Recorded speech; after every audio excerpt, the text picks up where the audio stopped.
Subhanallah walhamdulillah wala ilaha illallah wallahu akbar wala haula wala quwwata illa billahil aliyyil azim.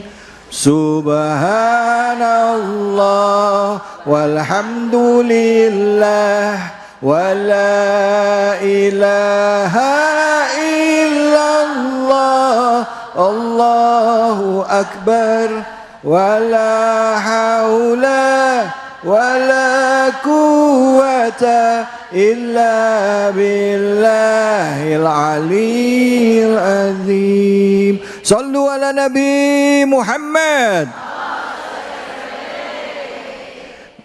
Baik, alhamdulillah kita tadi sudah menyimak ya kajian kita. Ya, tadi sudah membahas surah Al-Ahqaf di mana di situ disebutkan bahwa berbuat baiklah kepada kedua orang tuamu ya, terutama ibu yang telah dalam mengalami kesulitan ya, artinya kesulitan yang hadapi dalam mengandung yang berat ya, dan di ujung ayat itu kita diminta untuk berdoa ya, berdoa ya mendapatkan keberkahan pada kita dan juga kedua orang tua kita. Nah, ini jadi kebiasaan kita kaum muslimin untuk berdoa kebaikan bagi orang tua kita, baik yang masih hidup maupun yang sudah tiada. Nah, sekarang kita fokus lagi dari sisi seorang ibu ya. Bagaimana ibu itu punya posisi yang tidak mudah. Pada saat kita menjadi ibu, gampang kita mengingatkan anak kita. Tapi pada saat kita memposisikan diri kita sebagai anak yang juga punya ibu, ini sulit banget. Benar nggak, Bu? Kadangkala, maaf Ustazah, orang itu gampang ngajarin anaknya. Tapi dia sendiri sama orang tuanya nggak mudah. Akhirnya anak suka balikin, ah mama aja sama nenek nggak gitu. Ada yang begitu ada? Mana orangnya? Pakai nunjuk lagi, jangan ditunjuk. Untuk itu kita lanjut kajiannya bersama dengan Ustazah kita, Ustazah Yati. Silakan Ustazah, fadhol. Baik, terima kasih Ustadz David. Bismillahirrahmanirrahim. Assalamualaikum warahmatullahi wabarakatuh. Kita kembali lagi di Cahaya Hati Indonesia. Mudah-mudahan dalam rangka Hari Ibu, ibu-ibu yang hadir di sini dan pemirsa yang menyaksikan live Cahaya Hati di seluruh penjuru tanah air, bercahaya hati kita semua. Saya memulai tausiah ini dengan mengambil ibrah apa yang disampaikan Ustadz David tadi. Ternyata benar, Bu, dulu ketika kita menjadi anak, sebegitu enak kita menyakiti orang tua, betul? Bilang sama pacar, untukmu kulakukan segalanya. Tapi begitu orang tua sudah tidak ada, ternyata segalanya tidak didapat dari mantan pacar. Betul? Mau pulang ke rumah orang tua, rumahnya udah dijual. Orang tua kita sudah tidak ada di dunia ini lagi. Ustadz David, kalau bunda malah berpikir begini, terngiang-ngiang kata-kata orang tua. Umi, kenapa mesti ditunggu? Dulu kuliah saya di YIN, menjelang skripsi PP. Kenapa ditungguin? Tidur aja, nggak apa-apa nanti pulang. Jawabannya menukik sampai sekarang. Nanti, orang Betawi ngomong, lu rasain kalau lu jadi nyak. Betul? Betul, sakit ibu. Makan udah kenyang, mata udah ngantuk, anak belum pulang, gak bisa tidur, Sedapit. Betul memang Bu, semua kita pasti merasakan ibu. Kata emak dulu, lu pilih calon laki lu tetangga emak, kita pilih pacar kita.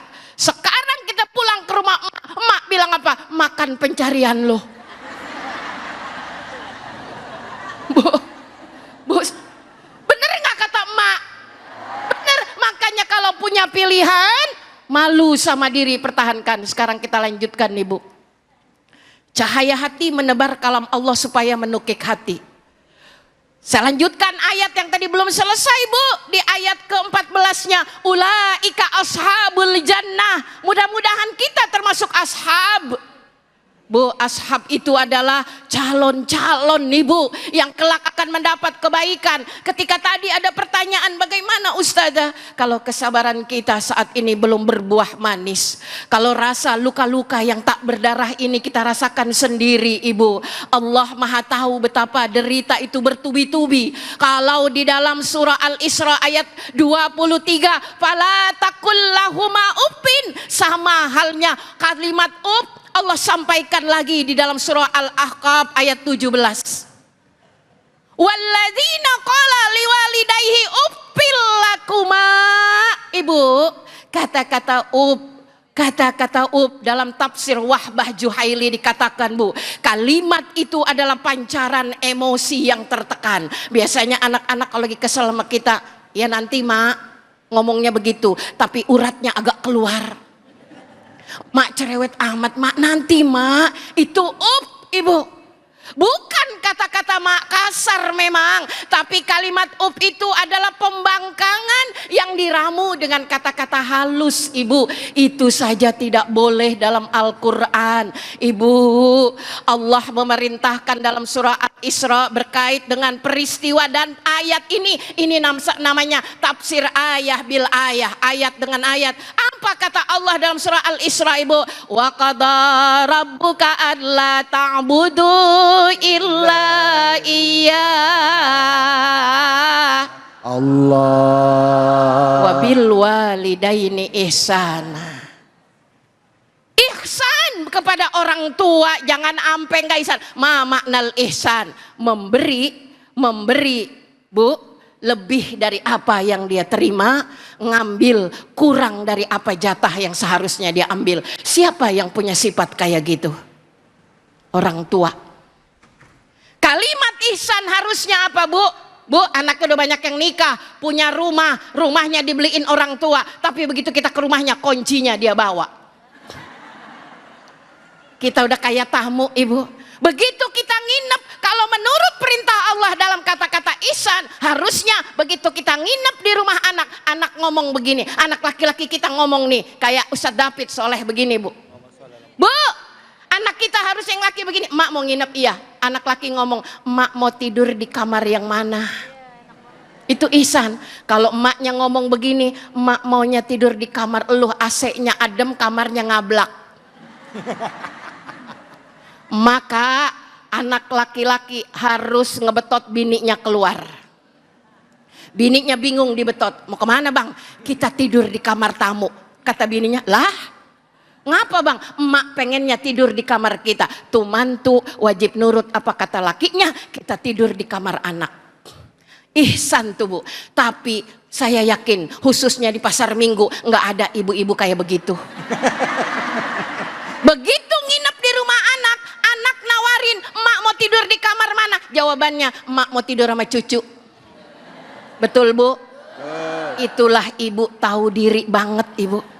Bu, harusnya kita punya hak dari anak kita. Bahkan kata Nabi, anta wa maluhu lil walidain, kamu dan harta kamu itu punya orang tuamu. Jadi anak nggak boleh sombong kalau sama orang tua. Karena kenapa? Ketika istri dijadikan permaisuri, ibunya adalah ibu ratu. Allah. Mas David doang yang ngedenger begini. Ntar saya sampein sama laki-laki yang lain. Harus nyampe melalui cahaya hati Bu. Amin, amin. Ya. Terutama anak laki-laki selamanya. Ketika seorang laki-laki datang kepada Rasul, ya Rasulullah, kalau aku sukses, aku kaya, aku berhasil, siapa yang berhak aku berikan kebaktian? Apa kata Nabi? Ummuka.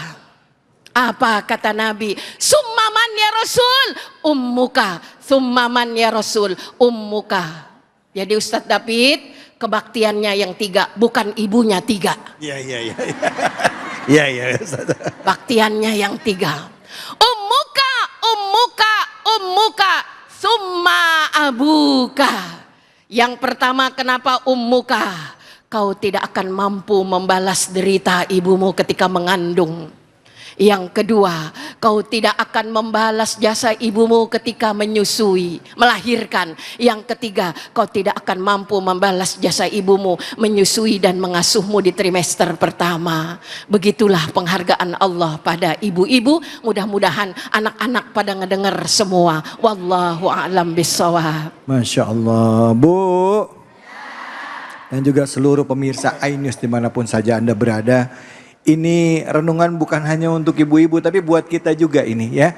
Yang belum menikah, yang kita punya orang tua ya. Bahkan yang orang tuanya sudah tiada itu juga merasakan apa yang disampaikan hari ini ya. Bahwa kita bisa ada seperti sekarang ya karena orang tua kita, karena ibu kita. Bagaimanapun orang tua kita, adab kita sebagai seorang anak adalah tetap harus memuliakan orang tua kita, khususnya ibu. Jangan kemana-mana, kita akan lanjut lagi. Tetap di sini, di Cahaya Hati Indonesia.